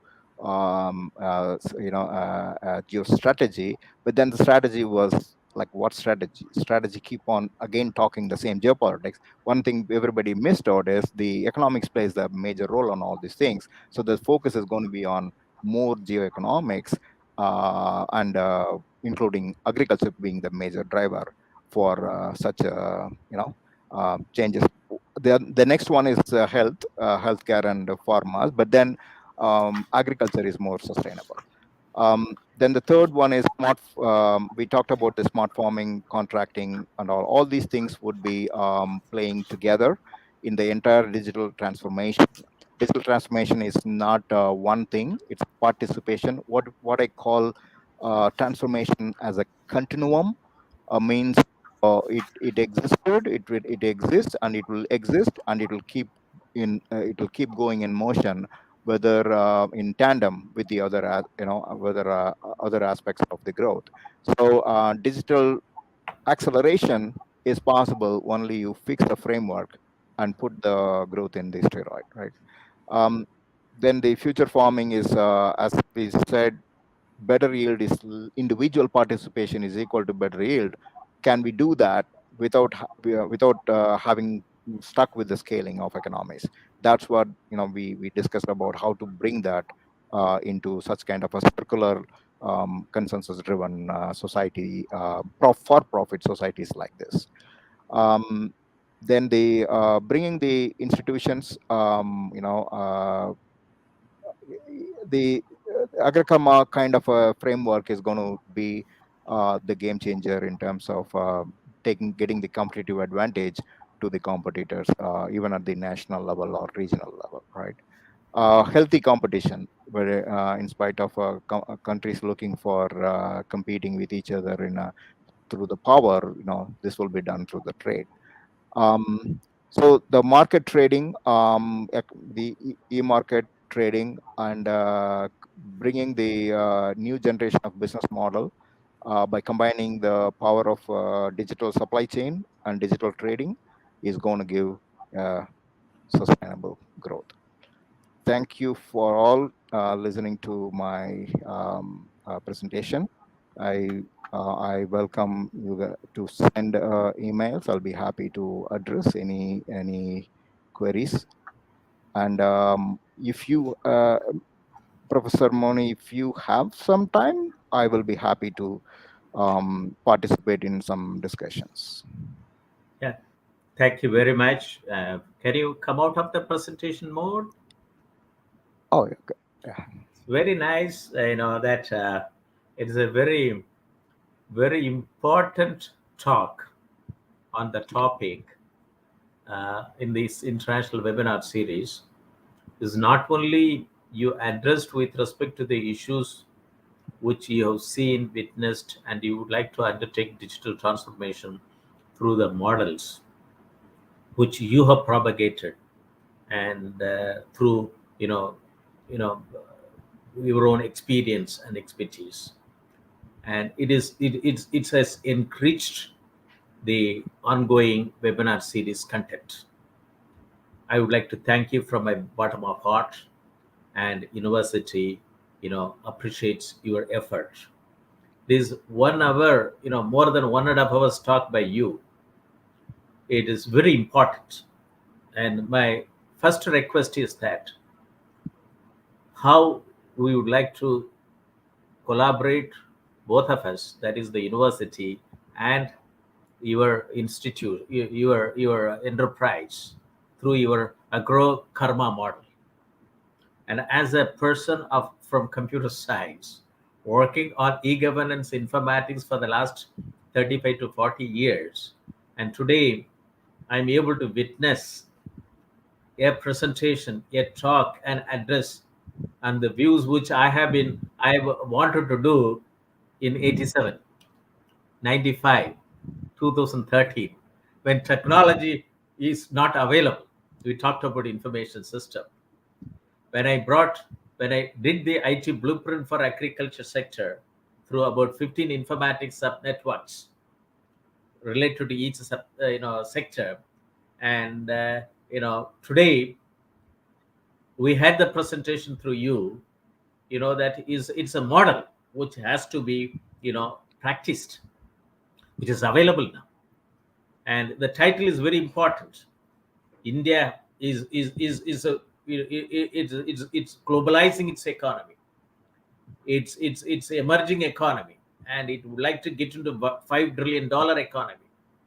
And by looking into rural India, if it is technologically enabled of our tech starving farmers, 14.5 crores operational holders, and you also very rightly said it, that is, there is no correlation between the farm size and productivity, which people have been talking about it, but you proved it through your various models, that not through the evidence based. And this is said it that yes, you convert, you get your products with from the land level with the trustness, and convert as a digital token for trading in the model, the whole, in the global trade. That is a local for, vocal for local to globalize it, global. And I'm very happy that this is a complete value chain. That's why purposefully I quoted in my inaugural, introduction, that the recommendation of the doubling farmers income by 2022, doubling is only a notion. Many of the commodities, if it goes through this type of model, can even have threefold, fivefold, and even 10 times, which can bring it. And 85% of our operational holders are small and marginal farmers, and they needed to be trained. And that's why I've been voicing that we have 2.25 lakh gram panchayat. Why can't we create 2.25 lakh deep tech agri startup to work with the 14.5 crore operational holders, out of which 85 to 90% are small and marginal holdings? And it's very important. India, it has sunshine for about 365 days, and about more than 400 commodities, 2,000 varieties, livestock commodities, livestock products, and fish products. And natural resource accounting is very important. So the 7 mission board programs which I suggested through that volume 12b in the doubling farmers income, that has come out from my experience for the last since 1987. And if this is operationalized and we along with your model, I think India stands to gain in the whole trade, global trade, and we can feed it to the entire world. Like during the COVID situation, we did export, we didn't stop it, and it is a very important thing. That's why we have been establishing lot of agricultural commodity value chain. We wanted to work with one commodity in per district as a model value chain. So as a model chain on which the farmer has to be trained on that particular district. It's very important. And today you talked about whole range, and the economic side, production side, and also pre-harvesting, post-harvesting. And then and I was attracted by the word karma, and I think I'm very happy you as an Indian, and for us, doing karma is more important. It's and you also taken AgroKarma, and which talks about both the input supply chain and output supply chain. And input also is not regulated. Output is regulated in India. Input Right. is market driven. Right. So if that's why whole world, and I came to know that Netherlands has established an agricultural input supply chain markets. They buy for the farmers, good input, good commodity input commodities, and then supply to the inputs to the farmer, and they are expanding to the whole world. So input supply for the farmers, and also inputs for the farmer and outputs for the farmer. And today you talked about it, but I was as a person, as a person who have did spend my career since 1978 onwards in this grassroots level, traveled more than 450 districts on agriculture, rural development. Now I converted my experience as an academic informatics program to train the agriculture graduates and engineering graduates and non-engineering postgraduate students in agricultural systems and through IT. Your models fit into a very important position to train the people. And we have MBA in agribusiness management with the various subcomponents for various subsectors of agriculture sector. MTech in agricultural informatics is the first center in the whole world to launch an MTech in agricultural informatics program. It's a private university. And then it's a agribusiness management MBA and MTech in agricultural informatics. And then agricultural farmers are SMEs. And this SMEs concept, as a business, it has to be treated. It's a production, manufacturing, and it is not sustenance farming. And they even by appropriate training, the small farmers can be asked to undertake farming with good agriculture practices, and which can fetch a lot of money. And India produces about $12 billion worth of $12 billion worth of agriculture waste. Banana is one aspect, and this has to be converted as a wealth. A lot of technology is needed. And as a person, I thought that as a son of to give back to the son of the soil, as a son of the soil. So in my own district, where from I have come, that I am now establishing a banana agro processing technology park, and also to have an international banana agro processing park, and so that the banana producing countries can get benefit out of it. And India itself, for about 12 to 13 states, produces banana, but the banana waste, after cutting the fruit, each plant can give 50 rupees to the farmer. 283 crores plant is being cut every year. 283 crore into 50 is equivalent to 13,000 crores. Farmer do not get it. Getting money from the produce is different, but from the waste is also is very important. It will give a That's sustainable, sustainability for the farmers. That today I felt so happy, Mr. Maya Kannan, that you brought out digital agriculture supply chain. You brought an architecture. You brought a capsule. You brought a network. You brought that rural information, innovation center, urban information center, and above all, you said it that collectiveness is more important, cooperativeness. So in Japan, that agriculture producer cooperatives with the traceability, they supply to urban consumer cooperatives. They have That's eliminated all the middle people. Is the cooperatives to cooperatives, agriculture cooperatives to urban cooperatives, consumer cooperatives. And I think that with all this concept, I would like to have that I would like to request you to get yourself associated with the Shobhit Institute of Engineering Technology to propagate the models which you have established, you have worked out, and that's why you have put it as a Maya-nomics, Maya economics, GeoEconomics, yes. and the model AgroKarma and rural innovation centers, and also that this is to establish AgroKarma rural innovation centers with about something like about this 50,000 acres of land with the cooperative societies. It is a very important thing to have one pilot project in every state.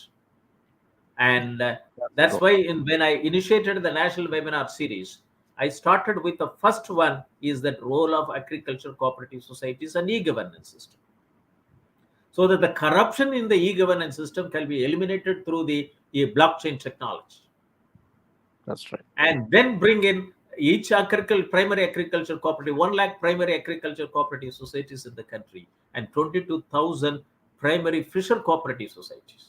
They need to be digitalized. I have been voicing from 2004 onwards, CoopNet, Cooperative Informatics Network, and e-cooperatives.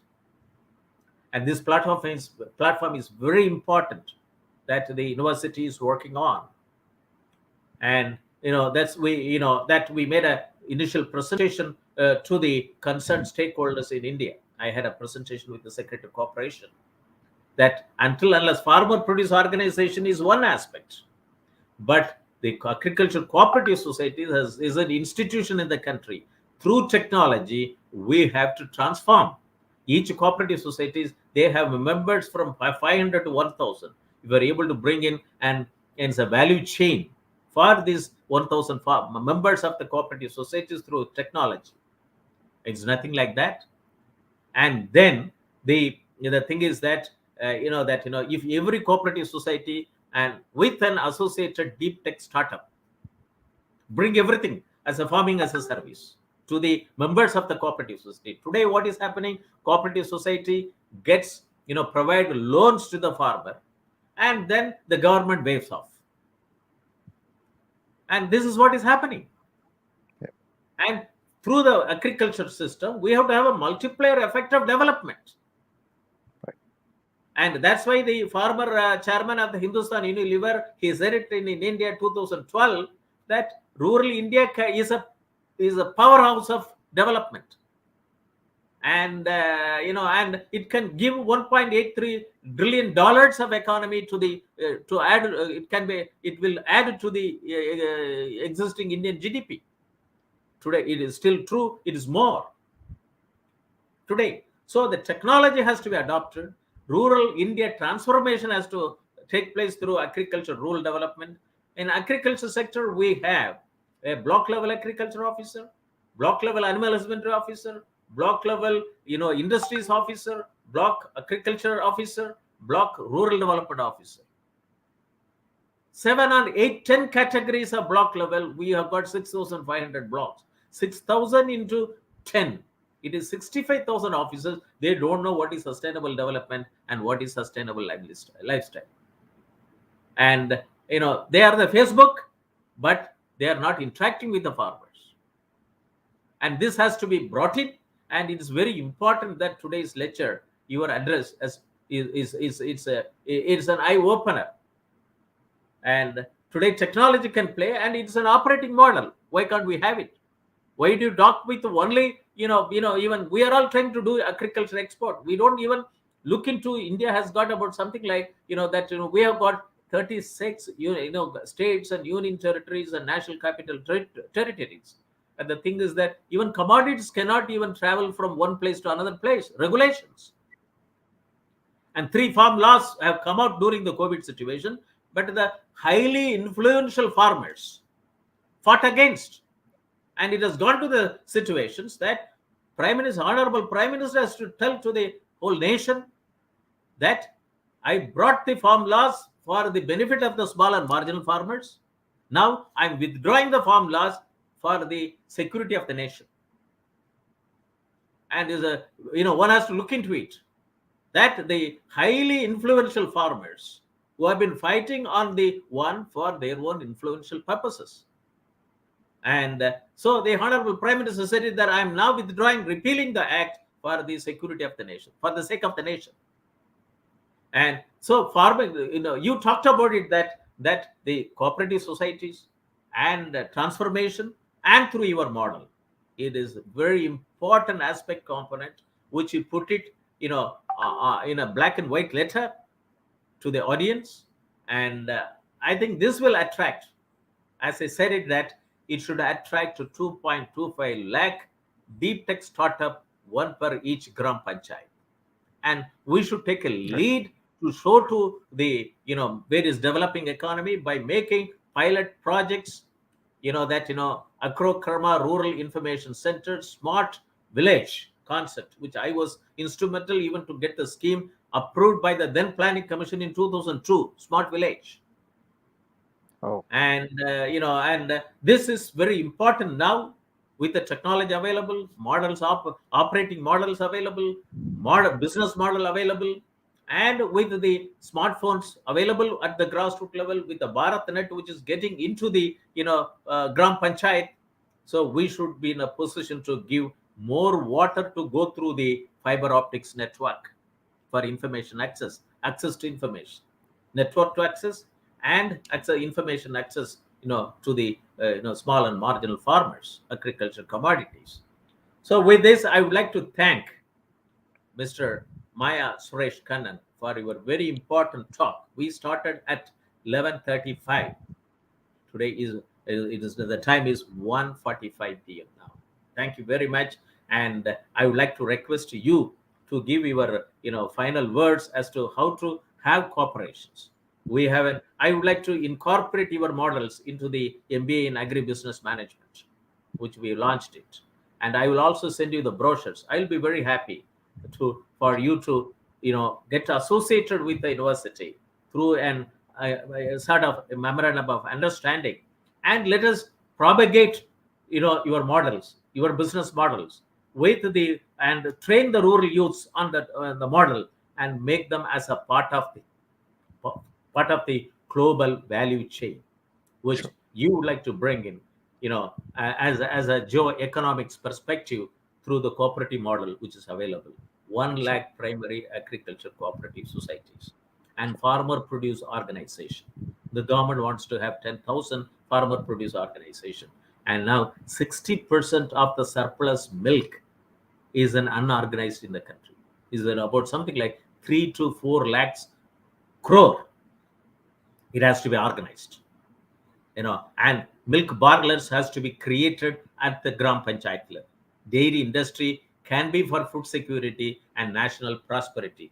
And last Thursday, Dr. Narayan Hedde, former president and managing trustee of BAFE, Research Development Organization Foundation, and presently he is the managing trustee of an ashram founded by Mahatma Gandhi in 1946. He talked dairy industry husbandry is more important. Dairy husbandry is very important to bring in rural prosperity at the grassroots level. Every Gram Panchayat should have a milk barrel. So milk should not go as a raw material beyond the boundary of the Gram Panchayat. It has to go as a product. And I would like to hear your final words, and then I will close the webinar. Over to you, Mr. Kannan. Sure, sir. Thanks for the opportunity here. I enjoyed the whole conversation. So the reason we are touching uh, a large span of things is because the model itself. That's what Myonomics is all about. So the the the problem with people addressing, I think like you, I'm also you're an electrical engineer, I'm an electronics engineer, because one thing we both have in common is Just 1 minute. I'm an MSc Mathematics and MTech Computer Science from IIT MTech. Chennai, Oh, yeah, 1978. okay, you're in computer science side. Okay, the in the electronics, one thing, the foundation which I have observed, from my college days, is control systems. The reason I have to bring it here, because that I learned the whole methodology from there, right? I used to be, my friends used to tease me with the name Controls Maya, um, because I was the topper for, not for the other subject, but this subject, not many other subjects I was topper, because if I like something, I would rule, right? So control system, I was far ahead of the other people in terms of doing experiments and doing everything, because there's an aspect of it, right? The stuck in the whole journey of my life, even in the personal life, right? Control system: input, output, process, garbage. So input, output. A lot of people would only focus on improving output, output, output, and then trying to forget what you're inputting determines the output. Then comes some people try to work on input and input, forgetting there is a process inside which makes the good output and garbage. So you got to apply on the process, process, and process. There are some people who only apply on process, process, and process, forgetting about the other aspects. Then there are some people come and use the control, and control, right? Without improving the process, or without improving the inputs, right? Everybody says that I want to reduce the garbage, I want to reduce the garbage, improve the output. But then if you cut the whole control system, especially the feedback system, some part of it, in electronics it happens. Why I bring that? Because in electronics it happens beautifully. Amplification: a small output is taken and given as an input, a small output taken as and it amplifies things. It was magical. There is an electronic explanation to it, but then I didn't take it as an electronic explanation. I took it for in heart, right? A small output, a small percentage of the output can be fed back into the system, right? That's that changes the whole thing, right? So it's approaching individually, right? Instead of comprehensively, is going to solve only a local problem. But then if you are a connected system, how a solving a local problem will system is going to solve your output, which heavily depend on all the other aspect of it. So the Myonomics and the AgroKarma framework is pretty much the same control system that I've been using throughout my life in a different packaging, right? So we, as you rightly said, the agro inputting, right? What Netherlands has done, the whole supply chain, which we ignore, right? Right harvest, right things, right harvesting, right input has to be reaching the farmer. And if a quality of input is better, right, best, or better, your quality of output is going to be better. Then the process has to be fixed, and then the controls, each and every control things has to be adjusted. That's what Myonomics is all about. And the and characteristics of each and everything. As I said, I adopted 11 characteristic system of the whole thing. Everything that you take has got 11 different characteristics. Is all in my white paper. But as a closing thing, the agriculture should not be viewed as one product, one industry, or one small business. it is the backbone of the society, and it can change the geoeconomics of a society. Society could be a local regional society, or a state level society, or a national or international, right? But they are all connected. It starts from local. Without local connecting the pieces together, they have to run like a gear in system. Yeah, small gear is part of the bigger thing, right? So that economic engine needs to be understood, and that's why the connectedness and the technologies now are helping. Your 2002 framework, when you tried to come up with, you didn't have the technology because the technology were disparate individually, but now it is, we have a integrated, there is an opportunity to do the collective integration even in the technology and in the geoeconomic business models. And leaders should be now focusing more on that aspect of it, right? In order to really support, when they come from that aspect of approaching agriculture, they're going to be doing phenomenal change to the country or a region they are representing. Thanks once again for the opportunity. I wish you all good, prosperous rest of the year. And So Vanakkam. thank you very much. With this, I would like to close the webinar, and and I thank all the participants who have been watching, both from India and abroad. It's a very important topic on digital agriculture supply chain and trading hub, a geoeconomic perspective. Mr. Maya, Suresh, Kannan have delivered on a very impressive and important topic, and we wish that we would like to work together and through various pilot projects in India, and through the centers of excellence of the Soviet Institute of Engineering and Technology. I thank on behalf of the Honorable Chancellor of the Soviet Institute of Engineering and Technology and His Excellency the Secretary General, Ordo, New Delhi.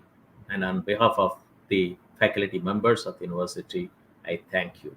And I say, and our uh, uh, appreciation to all the participants. Have a nice day, and we'll meet you next week at the same time, 11:30 a.m. for the next important topic on the international webinar series on open source digital technology for self-reliant India, Atmanirbhar Bharat. Thank you very much. Thank you. We'll leave studio.